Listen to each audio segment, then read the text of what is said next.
जय हिंद, नमस्कार साथियों। आप सभी का स्वागत है शिक्षा विभाग की एक और महत्वपूर्ण जानकारी में। साथियों, शिक्षक स्थानांतरण पर एक बड़ा ही अपडेट जारी हुआ है। जी हां, अंतर जिला स्थानांतरण शिक्षकों का और खासकर सेम जिला स्थानांतरण। साथियों, टियर 3 वालों का स्थानांतरण कब होगा, क्या कुछ पत्र में कहा गया है, सारी चर्चा आज की इस वीडियो में आप सभी के साथ करने वाले हैं। साथियों, शिक्षा विभाग से हर छोटी बड़ी जानकारी आपको इस चैनल के माध्यम से मिली है और आगे मिलती भी रहेगी। जी हाँ साथियों, इसीलिए आप इस चैनल पर नए हैं, इसे सब्सक्राइब कर लीजिएगा शिक्षा विभाग की हर जानकारी जानने के लिए। साथियों, आइए बढ़ते हैं सीधे अपडेट की ओर। क्या कुछ अपडेट है इस वीडियो के माध्यम से आप सभी को बताएंगे। साथियों, इस समय बिहार शिक्षक स्थानांतरण को लेकर सबसे बड़ा सवाल उठा हुआ है और खासकर साथियों बता दें कि इस समय बिहार के लाखों शिक्षकों के मन में सबसे बड़ा सवाल यही है कि जब शिक्षा विभाग द्वारा यह वादा किया गया था कि सभी इच्छुक शिक्षकों को आज समय पर स्थानांतरण किया जाएगा, जब लगभग 1.5 लाख शिक्षकों का भी ट्रांसफ़र कर दिया गया है, तो फिर अब लाखों शिक्षकों और शिक्षक स्थानांतरण से आखिर वंचित क्यों है और आखिर उनका ट्रांसफ़र कब होगा। इसी वीडियो में इन सारे सवालों के जवाब आपको देखने को मिल जाएंगे। आइए बताते हैं, सीधे अपडेट चलते हैं। साथियों, अब तक शिक्षा विभाग द्वारा कितने शिक्षकों का स्थानांतरण किया जा चुका है, पूरे आंकड़े देखिएगा। साथियों, शिक्षा विभाग की ओर से अब तक लगभग 1.5 लाख यानी कि करीब 1.5 लाख शिक्षकों का स्थानांतरण किया गया है। साथियों, लेकिन इसके बावजूद भी अभी बड़ी संख्या में शिक्षक ऐसे हैं जिनका नाम ट्रांसफ़र लिस्ट में नहीं आया है और भी लगातार इंतजार कर रहे हैं। जी हाँ, यानी कि प्यारे फतेह 1.5 लाख शिक्षकों का स्थानांतरण हुआ है, लेकिन अभी भी कई शिक्षक साथी बचे हुए जिनका ट्रांसफ़र लिस्ट में नाम नहीं आया है। साथियों, आगे बताते चलें, जो बचे हुए शिक्षक हैं, जी हाँ, बचे हुए शिक्षकों को लेकर शिक्षा विभाग पर क्या दबाव बनाया गया, सुनिएगा। साथियों, बचे हुए शिक्षकों के स्थानांतरण को लेकर लगातार शिक्षा विभाग को पत्र भेजे जा रहे हैं और इसी क्रम में बिहार राज्य विद्यालय अध्यापक संघ ने अपर मुख्य सचिव विभाग को एक औपचारिक पत्र सौंपा है, जिसमें सभी शिक्षकों को समयबद्ध और पारदर्शी स्थानांतरण सुनिश्चित करने की मांग की गई है। जी हाँ, जिसमें साथियों पारदर्शी स्थानांतरण की मांग की गई है समय रहते हुए, ये इस पत्र में साफ साफ कहा गया है। आगे देखिएगा, यह पत्र किस संगठन के द्वारा और कब जारी किया गया। साथियों, यह पत्र बिहार राज्य विद्यालय अध्यापक संघ के 19 जनवरी 2026 को जारी किया गया, जिसमें प्रदेश अध्यक्ष अनीश कुमार और प्रदेश महासचिव PS ठाकुर के हस्ताक्षर हैं। जी हाँ, यह 19 जनवरी यानी कि कल इसे जारी किया गया था। पत्र किस अधिकारी को संबोधित किया गया है। यह पत्र अपर मुख्य सचिव शिक्षा विभाग बिहार सरकार पटना को संबोधित किया गया है।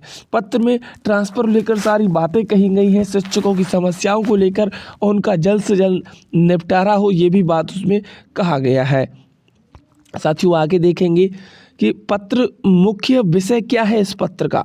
साथियों, पत्र का जो मुख्य विषय है वो बिहार शिक्षक एवं प्रधान शिक्षकों का स्थानांतरण और समायोजन नीति में सुधार करना और लंबित मामलों का शीघ्र समाधान सुनिश्चित करना, इस पत्र में साफ साफ ये बात कहा गया है। साथियों, संघ ने स्थानांतरण प्रक्रिया को लेकर सबसे पहले मांग क्यों रखी। संघ की पहली और प्रमुख मांग यह है कि 7410 ऐसे शिक्षक हैं जिन्होंने अंतर जिला स्थानांतरण के लिए 6 जिलों का विकल्प दिया था, उनका स्थानांतरण उनकी प्राथमिकता के आधार पर जल्द से जल्द पूरा हो। जी हाँ, जो सबसे बड़ा समस्या अंतर जिला शिक्षक शिक्षिकाओं के साथ 7410 है और अभी तक उनका ट्रांसफ़र नहीं हो पाया है। साथियों, 3 जिलों का विकल्प देने वाले शिक्षकों के बारे में क्या कहा गया। पत्र में स्पष्ट रूप से कहा गया कि जिन शिक्षकों ने दूर दराज के क्षेत्रों में जाने के भय से केवल 3 जिलों का विकल्प दिया था, उन्हें उन्हीं चुने गए जिलों में समायोजित किया जाए, ताकि वे मानसिक तनाव से मुक्त होकर अपने कर्तव्यों का सही ढंग से निर्वहन कर सकें। जी हाँ, जिन्होंने शिक्षक साथियों ने शिक्षिकाओं ने 3 जिलों का विकल्प दिया था, उनके लिए भी यहाँ पे आवाज़ उठाई गई है। अगली लाइन में ये बात स्पष्ट रूप से बताया गया है। जिले के अंदर स्थानांतरण लेकर क्या समस्या पर बात हुई। हाँ, पत्र में बताया गया कि जिले के भीतर स्थानांतरण के लिए जो सेम जिले हैं उनके लिए जिला समिति का गठन अगस्त माह में ही कर दिया गया था और हजारों शिक्षकों ने अपनी शिकायतों और अभ्यावेदन भी जमा किए थे, लेकिन अब तक राज्य स्तर से कोई भी स्पष्ट आदेश जारी नहीं किया गया है, जिससे पूरी प्रक्रिया में अनावश्यक रूप से लंबित पड़ी हुई है। साथियों आगे देखिएगा, जिले के अंदर स्थानांतरण के लिए संघ का क्या कहना है, क्या सुझाव है। संघ के सुझाव में दिया है कि जिले के भीतर स्थानांतरण के लिए रोटेशन विधि अपनाई जाए ताकि पीटीआर पर कोई भी नकारात्मक प्रभाव न पड़े और शिक्षकों का संतुलन और न्यायसंगत समायोजन हो सके। अगले प्रश्न में यह स्पष्ट रूप से कहा गया है टियारी 3 की शिक्षकों को लेकर मांगें रखी गई हैं।